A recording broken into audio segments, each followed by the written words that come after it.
বাংলাদেশ দল ওডিআই যেন একটা প্রেমের বিচ্ছেদের গল্প।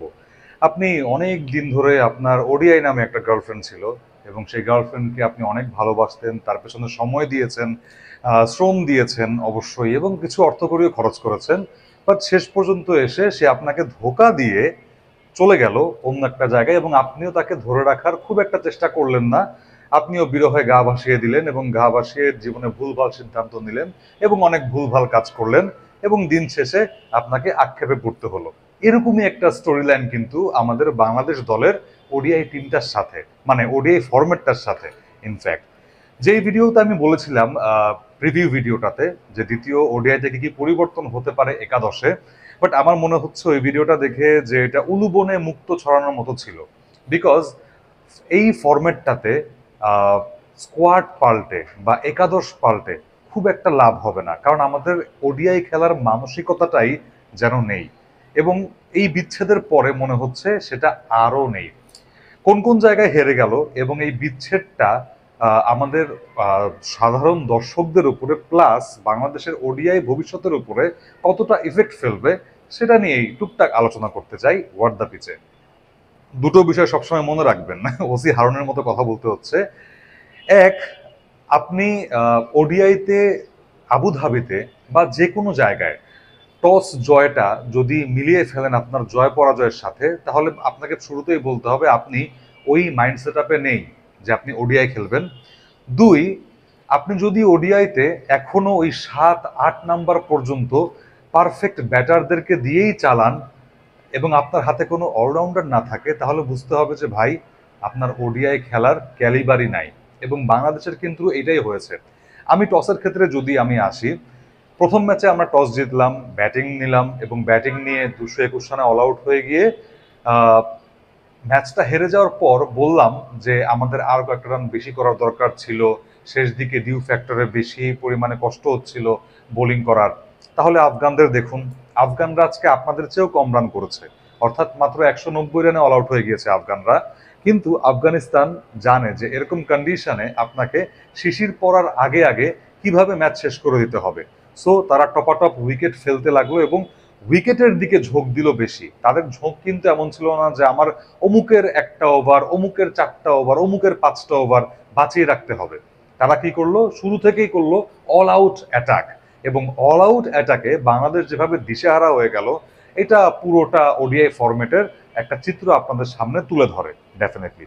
এবং দ্বিতীয় যে কথাটা আমি বললাম, যে বাংলাদেশের বা যে কোনো দল যখন চিন্তা করে যে আমাদের 7-8 পর্যন্ত ব্যাটিং, মানে ব্যাটার লাগবে, আমাদের বোলার খুব বেশি লাগবে না, বা আমরা বোলার একজন কম্প্রোমাইজ করতে পারি, বা ব্যাটারই আমাদেরকে নামাতে হবে অনেক বেশি, তখনই কিন্তু আমরা একটু ব্যাকফুটে চলে যাই, বা যে কোনো দল ব্যাকফুটে চলে যায়।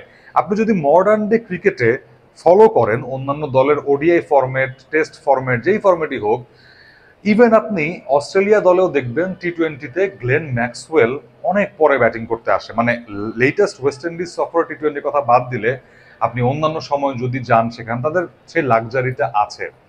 ভারতের দলেও সেই লাক্সারিটা আছে, অক্ষর প্যাটেল সেই 7-8 পজিশনে নামছেন, ব্যাটিং করছেন। সো সেই লাক্সারিটা আছে, কিন্তু আমরা যদি বারবার বলে যাই যে আমাদের সে লাক্সারিটা নেই, লাক্সারিটা নেই, আমাদের 6 ব্যাটার হলে চলবে না, আমাদের 7-8-9টা ব্যাটার লাগবে, ওইখানে কিন্তু আমরা অলরেডি মাইন্ড সেট আপে পেছনে পড়ে গেছি। বিকজ আপনার ব্যাটারদের ক্ষেত্রে বা ব্যাটারদের মাথায় তখন ব্যাক অফ দ্য মাইন্ড চলতে থাকবে যে আমার পরে ও আছে, ভাই আমি কিছু র্যাশ শট খেলে আউট হই, আমার পরে ও আছে, আমার পরে ও আছে, এইটা এইটা হইতে পারে। সো এরকম মাইন্ড সেট আপে কিন্তু আপনি সারা জীবন থাকবেন যদি আপনি আপনার অ্যাপ্রোচটা চেঞ্জ না করেন। দেখুন, 6জন ব্যাটার, মানে এই ব্যাটারের প্রসঙ্গটা আসছি কারণ আমাদেরই কো কমেন্টেটর এবং আমার খুব ক্লোজ একজন বড় ভাই, তিনি, তার সাথে কথা হচ্ছিল প্রিভিউ ভিডিওটা দেওয়ার পরে যে আমি 6জন ব্যাটার কেন বলছি। উনি ওনার জায়গা থেকে ডেফিনেটলি ঠিক ছিলেন যে বাংলাদেশের মতো এই ওডিআই ফরম্যাটে আমাদের সেই লাক্সারিটা নেই যে আমরা এফোর্ড করতে পারি 6জন ব্যাটার খেলার মতো, এবং বাকি রিশাদকে 7 নম্বরে নামিয়ে দেওয়া, বা শামীম পাটোয়ারের জন্য জায়গা রেখে তানভীরকে 8, তারপর 9, 10, 11 3জন পেসার নামানো। I completely agree all this, but অ্যাগ্রিটা করার পরে আমার আবার মনে হচ্ছে সেই জিনিসটা যে এই যে আমরা 6 জন ব্যাটার নিয়ে না খেলে 8-9 পর্যন্ত ব্যাটার নিয়ে রাখবো। বেসিক্যালি রিশাদকে খেলিয়ে যে লাভটা হয়েছে, রিশাদকে আপনি এখন পর্যন্ত একজন পিওর অলরাউন্ডার বা জেনুইন অলরাউন্ডার হিসেবে কিন্তু তৈরি করতে পারেননি। এই ব্যর্থতা কিন্তু আমাদের। আপনি তাকে ওইরকম ম্যাচ সিচুয়েশন রেডি করে দেননি যেখানে আমার 6 জন ব্যাটার একটু কম গুরুত্বপূর্ণ হওয়া ম্যাচে আউট হয়ে গেলেও রিশাদকে এসে হাল ধরতে হবে বা তার ওই গেম সিচুয়েশনটা থেকে শিখতে হবে। সেটা আমি ইন্টারন্যাশনালে বলি কিংবা সেটা আমি ঘরোয়াতে বলি, সেই একই কাহিনী কিন্তু হয়ে আসছে আমাদের সাথে। সো ওই ওই গ্যারাটপ থেকে আমরা এখনো বেরোতে পারছি না যে আমাদের 6 জন ব্যাটারের জায়গায় 8-9 জন ব্যাটার থাকবে, তারপরে আমরা বোলিংয়ে কিছু একটা করে দেখাবো। সো বোলারদের সব চাপ নিতে হচ্ছে, একই চিত্রনাট্য, এবং বোলাররা আপনাকে 190 রানে টার্গেট দিলেও আপনি দিন শেষে ওই যে ক্লুলেস ব্যাটিং সেটা করে ম্যাচটা হারিয়ে দেবেন। তানজিদ তামিম সহ দলের বাকি সবাই, মানে এখানে আমরা কোথায় ম্যাচটা হেরে গেছি সেটা জানার জন্য রকেট সায়েন্সের প্রয়োজন নেই। আপনার যখন 200-এর নিচে আপনার টার্গেট, তখন আপনি এমনভাবে ব্যাট করছেন যেন আপনি গিলক্রিস্ট, আপনি হেইডেন, আপনি মহেন্দ্র সিং ধোনি, আপনি যুবরাজ সিং, এরকম একটা স্টাইলে ব্যাট করছেন আপনি। সো ওইরকম ভাবে তানজিদ তামিম প্রথমে আউট হলেন, যিনি কিনা গত 4টা ওডিআই ম্যাচে কোনো 50 করতে পারেনি। সেই শ্রীলঙ্কার সাথে একটা ম্যাচে 50 করেছেন শ্রীলঙ্কা সফরে, বাট এছাড়া আর কোনো 50 করতে পারেননি শেষ 4-5টা ম্যাচে।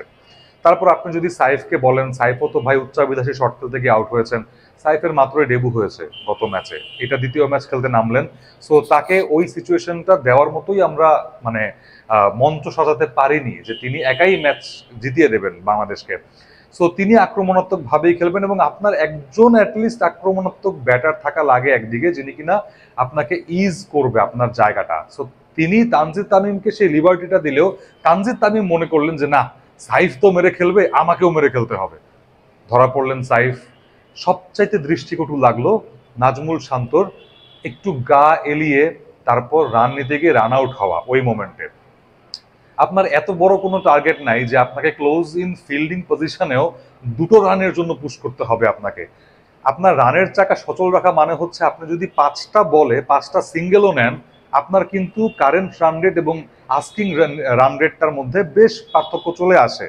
আপনি যদি 5টা বলের মধ্যে বা 6টা বলের মধ্যে ওভারের 3টাতে ডাবল নেন, তাহলেও কিন্তু আপনার হয়ে যায়, বা 2টোতে ডাবল নিলেও কিন্তু আপনার সেই রিকোয়ারমেন্টটা হয়ে যায়। 4 রান চলে আসে আপনার এক ওভারে। সো আপনি কেন 2টো রান নিতে গিয়েছেন? এবং এই ক্ষেত্রেই ফিল্ডার খুব সম্ভবত শহীদই ছিলেন, যিনি দুর্দান্ত একটা টেকনিক করেছেন। প্রথমে একটু আস্তে আস্তে দৌড়চ্ছিলেন, যখন দেখলেন যে নাজমুল শান্ত রিল্যাক্স হয়ে আবার সেকেন্ড রানের জন্য আসছেন, তখনই বিদ্যুৎ গতিতে বলটাতে গিয়ে থ্রোটা করলেন জায়গা মতো, কারণ কমিউনিকেশন ছিল তার সাথে রহমানুল্লাহ গুরবাজের, এবং কিপিংটাও দুর্দান্ত হয়েছে সেখানে। বাট তারপরে যারা আসলো তারা একই কাজ করলো। তাওহিদ হৃদয় মানে বারবার এক কথা বলতে বলতে নিজের কাছে নিজেকে ক্লিশে মনে হয়।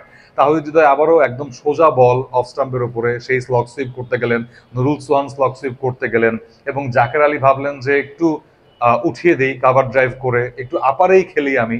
সেই আপারে খেলতে গিয়ে বা স্কাই খেলতে গিয়ে ক্যাচ আউট হয়ে গেলেন খুব মানে ভালো মতো। সো এগুলো না বলতে বলতে আমাদের নিজের কাছেই লজ্জা লাগে, এবং ক্রিকেটারদের কতটুকু মনে ঘা লাগে আমি ঠিক জানি না।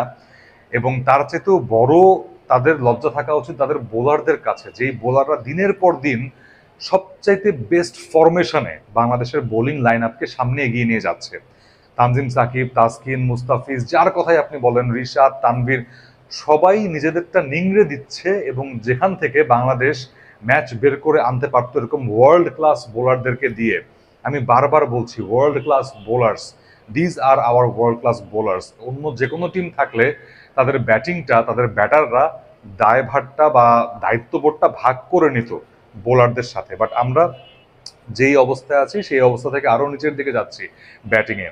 এবং আলটিমেটলি আমাদের কতটুকু কি চিন্তা ভাবনা, বা এই যে আপনি বেঞ্চে এতগুলো প্লেয়ার বসিয়ে রাখছেন, তাদেরকে কখন টেস্ট করবেন, বা আমরা 6 জন ব্যাটার নিয়ে কেন ফিউচারের কথা ভাববো না? আমাদের ভাবতে হবে, আমাদের 27 বিশ্বকাপ কিন্তু মাথায় নেই। কারণ 27 ওয়ার্ল্ড কাপে খেলতে হলে আমাদের বাকি যেই দলগুলো আছে, ওয়েস্ট ইন্ডিজকে আমরা ঘরের মাঠে খেলবো, ইটস ফাইন, ওয়েস্ট ইন্ডিজ খারাপ ফর্মে আছে, ফাইন, বাট বাকি সিরিজগুলো কিন্তু আমাদের কঠিন হতে যাচ্ছে। আপনি হয়তো একটা সিরিজে মিরাকল দেখিয়ে সিরিজ জিততে পারবেন, ধরেন অস্ট্রেলিয়ার সাথে, কিন্তু হোয়াইট ওয়াশ কতটুকু সম্ভব সেটা ফ্যান্টাসির জগতে থাকলে বা সেখান থেকে বের হলেই বোঝা যায়। সো সবকিছু মিলিয়ে বলা যায় যে বাংলাদেশের ওডিআই ফরম্যাটে ঘোর অমানিসা চলছে এবং আই থিঙ্ক চলতেই থাকবে। এখান থেকে বের হওয়ার পথটা কি, সেটা যদি আমরা চটজলদি বের না করে ফেলি তাহলে কিন্তু আমাদের জন্য সামনে অনেক বড় বিপদ অপেক্ষা করছে। জানিয়ে দেবেন কেমন দেখলেন ম্যাচটা এবং কতটুকু মন খারাপ হয়েছে, এবং ভবিষ্যতে বাংলাদেশের ওডিআই ফরম্যাট নিয়ে আপনার অ্যাটলিস্ট প্রত্যাশা কতটুকু। ওয়ার্ড দ্য পিচের কমেন্ট বক্স খোলাই আছে।